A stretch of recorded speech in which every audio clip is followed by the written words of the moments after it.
गुरु प्यारी सात संगत जी, आप सभी को प्रेम भरी राधा स्वामी जी। सात संगत जी, जैसा कि आप सभी को पता है, बाबा जी महाराज जी ने आज दिन रविवार 7 अप्रैल को जम्मू में सत्संग फरमाए। सात संगत जी, बाबा जी महाराज जी ने आज साफ साफ शब्दों में संगत को समझाया है, या यूं कह लो कि जो उनके वचन थे वो साफ साफ इशारा कर रहे थे कि हमें उस एक कुल मालिक की भक्ति करनी है।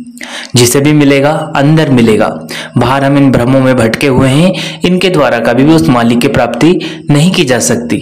तो आज जो बानी ली गई थी वह तीसरे पातशाही से ली गई थी। तो हम वीडियो में आगे बढ़ते हैं, वीडियो में अंत तक जरूर सुनिएगा किस प्रकार से बाबा जी महाराज जी ने आज हमें साफ साफ शब्दों में समझाया है कि कुल मालिक की भक्ति करना है, किस तरह से उसको हमें भक्ति के माध्यम से हासिल करना है। तो चलिए हम चलते हैं आगे। सात संगत जी, आज 7 अप्रैल को बाबा जी ने संगत के लिए जो सत्संग फरमाया वो बहुत ही प्यारा सत्संग था जी। आज बाबा जी महाराज जी ने तीसरी पातशाही की बानी पर सत्संग फरमाया है जी। बानी ली थी, हर की पूजा दुर्लभ है संतो, सत्संग किया था। ये जो बाबा जी महाराज जी ने सत्संग फरमाया ये गुरु घर की बानी है, और तीसरी पातशाही हमें समझाने की कोशिश कर रहे हैं कि हमें भक्ति किसकी करनी है। इस सृष्टि को बनाने वाला वह एक केवल ईश्वर ही है। हमने पूजा करनी है उस एक मालिक की। हर धर्म हर मजहब एक ही बात सिखाते हैं और उस मालिक की ही चर्चा करते हैं। रास्ते सबके अलग अलग हो सकते हैं, लेकिन मंजिल तो सभी की एक ही है ना। बाबा जी ने पलटू साहब का उदाहरण भी दिया। उन्होंने कहा, पलटू एको एक है, दूजा ना कोई। आगे हुजूर महाराज जी ने फरमाया, संत महापुरुष हमारे बीच उदाहरण बनकर आते हैं और हमें एक की ही बात समझाते हैं कि उस परमात्मा से कैसे प्रेम का रिश्ता जोड़ सके, कैसे प्रेम कर सके।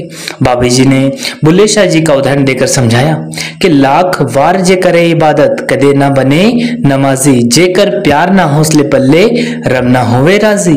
मतलब जब तक हमारे अंदर प्रेम नहीं होगा हम मालिक को खुश नहीं कर सकते। कितने ही हम चाहे रिश्ते किसी से जोड़ ले, चाहे हम कितने ही मंदिर मस्जिद आदि पर जाकर माथे टेक ले, कभी भी हमारा कोई बात बनने वाली नहीं है। ऐसे मालिक थोड़ी मिलने वाला है।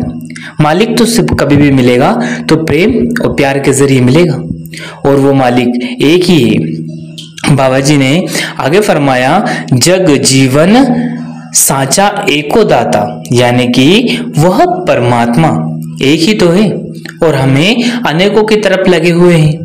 हमें भक्ति एक ही करनी है। आगे मौजूदा सरकार ने फरमाया, दुनिया में बहुत सारे धर्म और मजहब है, लेकिन अंदर का जो रास्ता है वहां एक ही मुल्क का है, यानी कि जो हमारे अंदर उस मालिक की हस्ती है वह एक ही तो है, और सभी को बनाने वाला भी एक ही है। अब देखिए, दुनिया में कई मुल्क हैं और उन मुल्कों की अपनी अपनी सोच और अपने अपने संस्कार, या यूं कह लो सभ्यता होती है। कोई गलत इस्तेमाल ना करे इसके लिए तो वह सभ्यताएं बनाई जाती है। आगे बाबा जी महाराज ने कहा कि इन्हीं सभी के लिए तो हमें यह सिखाया जाता है कि हमें किस तरह से चलना है, ताकि हम उनके सभ्यता और संस्कारों का सम्मान कर सके। लेकिन मकसद सभी का एक ही है ना। आगे बाबा जी महाराज जी ने फरमाया, हमने तो अपने आप को पहचान करनी है। जिस दिन हमें स्वयं की असल की पहचान हो जाएगी, सब कुछ सामने आ जाएगा। इसी चीज को शब्द से में नहीं समझाया जा सकता। जिस प्रकार से एक पुत्र अपनी माता से प्रेम करता है, अगर उस पुत्र के बारे में उस माता से पूछा जाए कि तुम अपने पुत्र से कितना प्रेम करती हो, तो वह माँ अपने पुत्र से जो प्रेम करती है उसको शब्दों में बयान नहीं कर सकती। हाँ, सिर्फ इतना कह सकती है कि बहुत प्रेम करती हूँ, लेकिन वो प्यार की गहराई को शब्द में बयान तो कभी कर ही नहीं पाई। आगे बाबा जी महाराज जी ने समझाया कि जैसे हम अपने बच्चों को बार बार समझाते हैं कि अच्छी संगत में रहना चाहिए, अच्छे दोस्त अच्छे मित्र बनाना चाहिए, जैसे हमारे बच्चों को अच्छी संगत की जरूरत है ना, ठीक वैसे ही हमें भी अच्छे गुरुमुखों और अच्छे संत महात्माओं की जरूरत है। अब अच्छी बात यहाँ पे क्यों आई है? क्योंकि अच्छी सारी दुनिया है, बस परख में पड़े हुए हैं। इस परख के कारण हम असल और जो नकल है उनमें पड़े हुए हैं, असल को भूल बैठे और जो व्यर्थ है उनमें लगे हुए हैं। सत्संग जी बाबा जी महाराज समझाते हैं, गुरुमुख हमें शब्द का ज्ञान देते हैं और युक्ति बताते हैं। गुरुमुख की बताई हुई युक्ति पर मेहनत करके यदि हम आगे बढ़ेंगे तो हम उसमें सफल हो जाएंगे। और जो कर्म अच्छे करेंगे और बुरे करेंगे दोनों की सूरतों में वापस तो आना ही पड़ेगा ना। यदि हम अच्छे कर्म करेंगे तो अच्छी जगह जन्म लेंगे, बुरे कर्म करेंगे तो राजा महाराजा तो नहीं बन पाएंगे, उनके कर्म के हिसाब से हमें जन्म मिलेगा। और फिर अच्छे कर्म किए तो यहाँ पे राजा महाराजा बन के भोगना पड़ेगा। लेकिन मुक्ति कहाँ मिलने वाली? बाबा जी ने समझाया कि मुक्ति तो सिर्फ भजन सिमरन से ही मिलेगी। आगे बाबा जी ने नाम के बारे में समझाया कि नाम क्या है। नाम हमारे सबके अंदर मौजूद है। बाबा जी ने बाइबल का भी उदाहरण देते हुए हमें समझाया है। बाइबल में लिखा है, शब्द की कमाई करने वाले बनो। आगे बाबा जी ने मीराबाई का उदाहरण भी दिया, पायो जी मैंने राम रतन धन पायो। बाबा जी ने समझाया कि मीराबाई के पास धन दौलत की कोई कमी नहीं थी, लेकिन उन्होंने कभी अहंकार नहीं किया। बड़ी विनम्रता और प्रेम के साथ कहा था कि मेरे मालिक ने मुझे अपना लिया है।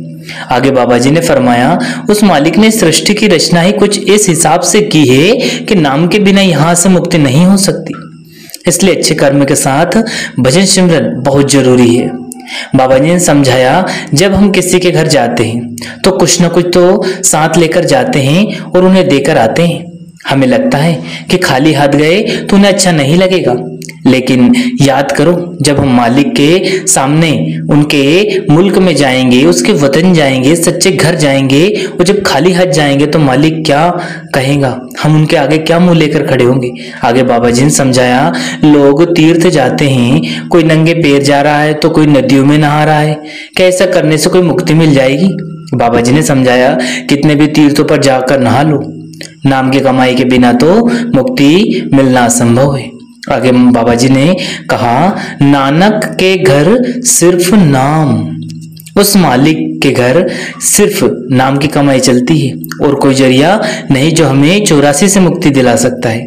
बिना शब्द की पहचान की मुक्ति मिलने वाली कभी नहीं है। जब तक हम अपने मन को शून्य अवस्था में लेकर नहीं आते तब तक हमारी सूरत ऊपर कभी चढ़ी नहीं पाएगी। हमें तो मन को इस दुनिया के शून्य सन्नाटों से हटाकर उस कुल मालिक के आगे पेश करना है। आगे बाबा जी महाराज जी ने फरमाया, जब हमारे अंदर वहां प्रकाश प्रकट हो जाएगा, वह शब्द धुन प्रकट हो जाएगी तो हमारे सारे कर्म समाप्त हो जाएंगे। और जब सारे कर्म समाप्त हो गए तो हम उस कुल मालिक से जा मिलेंगे। तो साथ संगत जी, यह आज के जो बाबा जी महाराज जी ने जम्मू में सत्संग फरमाए थे उसके कुछ चुनिंदा अंश थे जो हमने आपके सामने प्रस्तुत किए जी। अगर वीडियो पसंद आया हो तो वीडियो को लाइक करें, शेयर करें और चैनल को सब्सक्राइब करके बेल आइकन को प्रेस कर लें, जिससे कि आपको ऐसे वीडियो मिल सके जी। अगर वीडियो पसंद आया तो कमेंट बॉक्स में राधा स्वामी जरूर लिखे जी। शुक्रिया, टेक केयर।